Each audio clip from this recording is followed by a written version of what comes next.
Welcome back to the One Town, One Team podcast. Today I'm joined by sisters Isabelle and Ava Johnson. During the last few years, when we've told the story of the You Are More movement, we've shared how Ava Johnson was inspired by her sister Isabelle and the struggles she went through after back-to-back ACL injuries. But there's one thing, Isabelle has never shared her story publicly until today. Isabelle is now a junior at Boise State University, and Ava is a freshman there.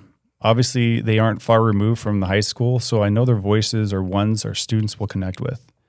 That's the goal of these podcasts, to have real conversations, especially about mental health, to understand the struggle and to take away lessons that can help others who might be going through similar struggles. So let's get into this. Isabelle, I know that you don't like to be the center of attention, so I do appreciate you being here today to tell your story, but you graduated Mountain Home High School 2023. What's life like at Boise State now? What are you studying? What are your future goals? I'm currently a junior, like you said, at Boise State. I'm studying kinesiology with an emphasis in rehab science. After I graduate from Boise State, I want to be a physical therapist, so I have to go to PT school. I'm kind of just doing classes. I'm working at the Still, which is an ice cream shop up in Boise. Yeah. So life's good. Yeah. Okay. Going back to February 2019 as an eighth grader, can you walk us through when you first tore your ACL? Yeah, it was kind of weird. We had just won I was an eighth grader, so we had just won our eighth grade championship. So everyone was excited. We were best team in the conference. And we were practicing in the off season in January, and we were just running through drills. I think some of the guys' players were there. And I just jump stopped like I had a million times before, and my knee gave out, and I didn't really know what had happened. I just knew it felt kind of weird. I'd never really had an injury before that. Before I'd sprained an ankle, I had a concussion, but nothing that I was oh, I can't play through this. It just felt weird, I couldn't walk. I was kind of confused, honestly. Didn't really know what had happened. What do you remember, about that moment? What, you're going to have surgery, 10 months of rehab. Take us back to that. What were you thinking? I think a lot of people don't tear their ACL that young, so I hadn't really heard about it. The only thing was Ava had hurt her knee a couple weeks before, and my dad was oh, they think she tore her ACL. That's the worst thing that can happen to an athlete. She's so young too. And so that was pretty much the only thing I knew about an ACL. So when the doctor said that, I was oh no, this is the worst thing that could happen. I didn't really realize how long it would take to rehab, I guess. I knew I would get surgery, and then they were oh, you'll be back. You'll play eventually, blah, blah, blah. But yeah, I guess I didn't really know it was 10 months until I started rehab, and they were oh yeah, it's 9 to 10 month recovery, which seems like forever for an eighth grader. This is actually when you really started struggling mentally. Can you share, what it was like for you? Not just physically, but emotionally during this time. Yeah, I think it's weird physically too. Obviously, they go hand in hand, but I'd never had, like I said, an injury that limited physically what I was able to do. So I think that took a toll on my mental health, definitely.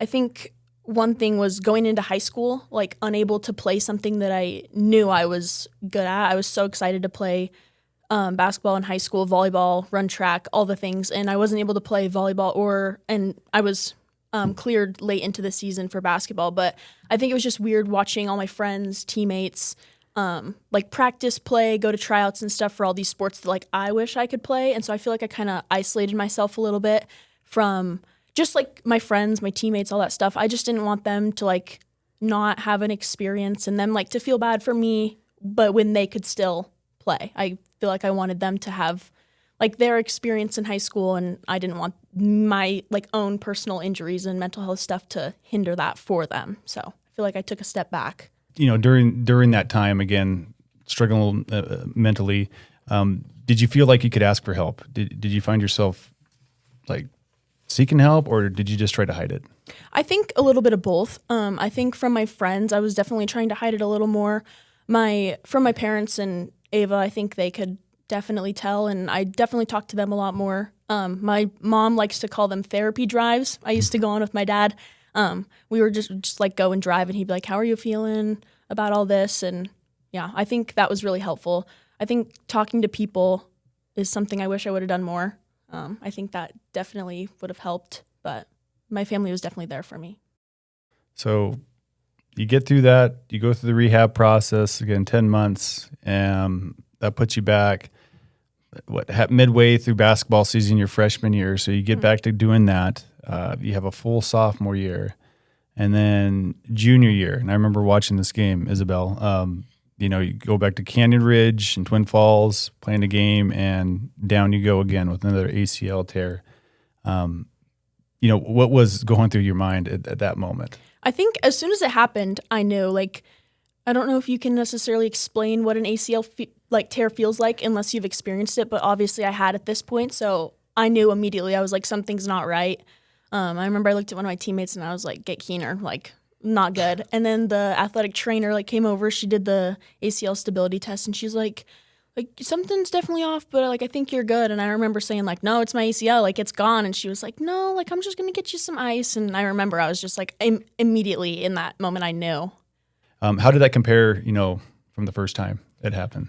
I think the first time I was just confused, what was going on, why my knee felt like this. The second time I definitely knew. I was definitely in denial. I told everyone oh, I tore my ACL for sure. I was hoping that when we got the MRI results, it obviously wasn't that, but I feel like deep down I knew that's what it was. Did you handle it any differently, again, the whole rehab process, or did you fall into the same struggles that you did the first time? I feel like it was a lot better the second time. I feel like there was 3 years between when I tore my first one and my second one.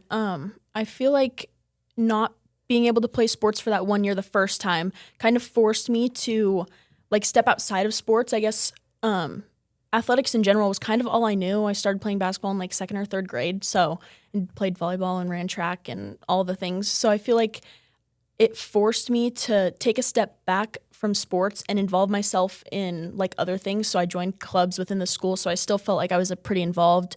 The second time, I feel like I definitely leaned more on my friends too. I would definitely lean on my family too, but I feel like I was able to hang out with my friends and still do stuff that kind of almost distracted me from the whole rehab process, which the first time I think I was so focused on oh, I need to be back for my freshman year. I need to only rehab. I would go to PT and then I'd go home and do my exercises and then I'd go to the gym. And I feel like the second time I was I'm just going to let whatever happens kind of happens. I'm going to do my PT. I still obviously rehab to the best of my ability. And I really wanted to play my senior year, but at the same time I was just sports aren't all I am now. And so I feel like I was just grew as a person, which overall made it easier for me to rehab and not see me losing being able to play basketball and volleyball my senior year as the biggest thing, I guess. Mm-hmm. What do you wish you'd have done differently during those injuries, especially the first time? I feel like the first time I wish I would have just let myself experience freshman year outside of the rehab and the sports idea. I wish I wouldn't have pushed away all my friends, obviously. I wish I would have been able to lean on them a little more. Ask for help from people that weren't my parents, because obviously parents are great people to talk to, but they're your parents at the end of the day, and obviously they'd never experienced it. So I guess I kind of wish I would have been able to talk to somebody that had been going through that, whether it was an upperclassman or somebody in sports. Yeah, I feel like it might have just made things easier. I feel like the second time when I accepted what had happened a little bit more and been able to say to myself being okay or being not okay for a little bit is okay. I'll get through it, all this stuff. I feel like if I would have been able to do that the first time, maybe that would have made it a little bit easier to instead of having to pretend a little bit that I was fine and that it wasn't affecting me as much as I guess it definitely did.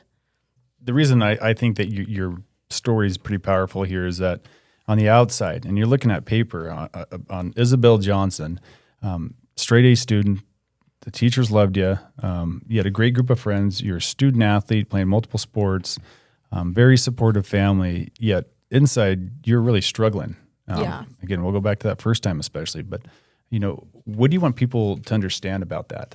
I feel like, and this is a very cliche thing to say, I think people say this all the time, but just because somebody seems fine on the outside doesn't necessarily mean they're fine on the inside. And I guess you never really know what someone's going through just by looking at them, talking to them kind of thing. So I think that's always a good thing to keep in the back of your mind is always be kind, or maybe ask if somebody's okay. Just because they seem okay doesn't mean they always are. Like I said, you never know what battles people are going through inside their own head, inside personally in their own life. So checking up on people, it's always good. What lesson have you taken from those experiences that shape you as a person that you are today? Even though what I went through like kind of sucked, and not that I think everyone should go through hard things in life, but I think it's somewhat inevitable. Something is going to come up in everyone's life that isn't like exactly what they want to go through. But I think going through that when I was younger has helped me, even in like littler setbacks and like smaller things, even just in college, like hard things. For me personally, to know that like I've done hard things before, I can do hard things now, and like even if I'm feeling like sad one day, I know it'll pass, and like I know how to get through it, and I know how to cope with it better now. So I feel like that's another thing. And then a big thing I think is I feel like it shaped me overall like better as a person, because like I mentioned, I had to step back from sports for a little bit. I had to put myself in different clubs and different friend groups and different stuff like that to like still feel like I was involved, and to find passions that were outside of sports, which had been pretty much my life for all the years leading up to that. So I feel like it just shaped me overall more than I guess if I had just continued to play sports that entire time. Now that you're a college student, how do you take care of yourself and your mental health? I feel like playing sports in high school and like all growing up kind of made me love like physical activity, and I feel like learning about the body and stuff is so fascinating. So I feel like now I really enjoy working out. At Boise State, they have really good program at the rec. I like to do like their cycle classes, their bar classes, yoga classes, hanging out with like my friends, my roommates, my classmates. I feel like that always makes me less stressed about school and stuff like that. Talking to my parents always helps. And then I feel like I've developed hobbies recently. Me and Ava have been pickleballing it up. Yeah. And then, I don't know, they have like de-stress coloring books. Those are really cool. I feel like just different stuff. Lots of different outlets, I feel like, has been helping me. Now, I'm going to turn my attention to Ava. Ava's sitting over here quietly, like she's not going to be asking any questions here. But, as you watched your sister go through all this, what was it like for you as a younger sister to see her and her struggles? Yeah, I think specifically being so young, obviously I didn't realize everything, like the journey it would be for her to overcome like an ACL injury. And I obviously saw like some signs of like she pushed people away, and I told her that. Like I was always the one that was like, you shouldn't be doing this. But inevitably like she did, which it makes complete sense to me now. So it was definitely hard to feel like anything I did probably wouldn't just be able to flip the switch for her and like she'll be okay. And so it was definitely hard, and I think it was just hard in our family as a whole, because we couldn't do something specifically to just make it okay again. So it was definitely hard, but like hearing her story now, I think it makes sense to a lot of us. And so just like hearing stories like this has helped people in general. These experiences inspired you to create the You Are More movement. Why did you decide to do that? Yeah, so I think a lot of people looked at Isabelle in high school, and nobody's perfect, but a pretty picture perfect person. And her, like just seeing her struggle mentally obviously made me realize like people who came from definitely harder backgrounds or like had a harder life than we did, they were struggling. And even a person with a picture perfect, not really, but a picture perfect life is struggling too. And so just understanding that anyone and everyone is probably going to struggle at some point in their life, doesn't matter the severity with like mental health, and just really creating like an awareness group. So it wasn't so much about like we had the resources, but just like telling everyone like it's okay not to be okay. Like you don't have to be smiling all the time. You don't have to put on this fake face for everyone else. And it's okay to like let down your guard and talk to people about what you're going through. Seeing that the You Are More movement grow in the schools and community, what does that mean to you now? Yeah, I mean, I think it's crazy. I never thought just like that little idea in the back of your head that like, oh, this could happen or this could make a difference. And then it actually like starts to. Specifically with just like walking around Mountain Home now, you see Mountain Home shirts everywhere. You see the flags, you see our little bears just like everywhere. And so I think it's meaningful to me, but I also know that it impacts other people. And like, even though, yes, we like started You Are More, but also like seeing shirts that say you are more important than you realize helps me on those bad days, or like pulling that shirt out of my closet to go do something. Like it just gives me a better start to my day. And so I think just spreading that message has been like really inspirational for me as a person. It's really cool to see students embracing that message, and like you guys are saying, they're starting to look out for each other. And that's the upstream approach on dealing with mental health. And again, we're definitely rallying as a community, and every year it just gets stronger and stronger and stronger. Now, kind of to close things up here, Isabelle, if there's one message you want a high school student listening today to take away from your story, what would it be, especially for someone that is struggling?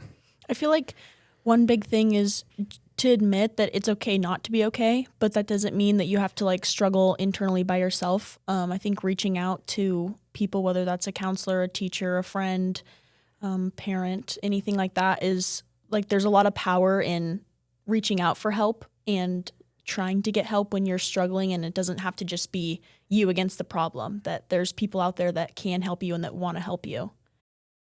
Ava, same with you. What's one thing you want students to remember about why You Are More even exists? Yeah, I mean, I think on the flip side of like reaching out for help, if you're that person that somebody comes to like talk about their problems, sometimes, it's better for them to just like pour out what they're feeling, and like being a good listener, I think, is really important. I know You Are More has definitely impacted a lot of people. And so I think there's two sides of it where, yes, you have to admit that you're not okay, but like also just talking to somebody and like having somebody truly listen to what you're saying, I think is very impactful too. Okay, just final thought. I'll leave it up to you two. How can students better look out for each other when it comes to mental health? I mean, yeah, I think just checking in on each other. I think questions really go a long way. Like, how are you doing? Really just lets people know that it's okay to talk about things that they're going through, as well as listening without judgment. I mean, I don't really think anyone wants to talk about something personal and then be judged for it later. So I think really just listening to what the person is saying. I think another thing is, Ava kind of touched on it a little bit, but sometimes somebody just wants you to like be there and listen to understand what they're going through. They definitely or don't always need like somebody to fix every problem that they have. Sometimes it's just nice to have somebody to listen. Another thing is, if you know the signs of like somebody struggling, if your close friend seems to be like pulling away and all that stuff, like reaching out, asking if they're okay, encouraging them to get help if you think they need help, talking to a teacher, parent, trusted adult. I feel like that's always a good thing too. Yeah. Coming from a school administrator standpoint, there are a lot of kids that will not report things, and for fear of their like snitches, and their fear of what their friend's going to say. But we do have a lot of kids that come to us, and it's the right thing to do. It's very important, like you said, to help each other out, and do talk to people. I mean, even if it's a friend, if it's a family member, even teacher, administrator, it's important that we reach out and help each other. So, guys, that's kind of all we have time today. I really appreciate you both taking the time. College students coming down to Mountain Home to jump on this podcast with me. I know you took away your pickleball time, but again, I appreciate you coming down here. This concludes today's episode. As always, everyone be safe, be kind, support one another, and always remember you are more important than you realize. Thank you.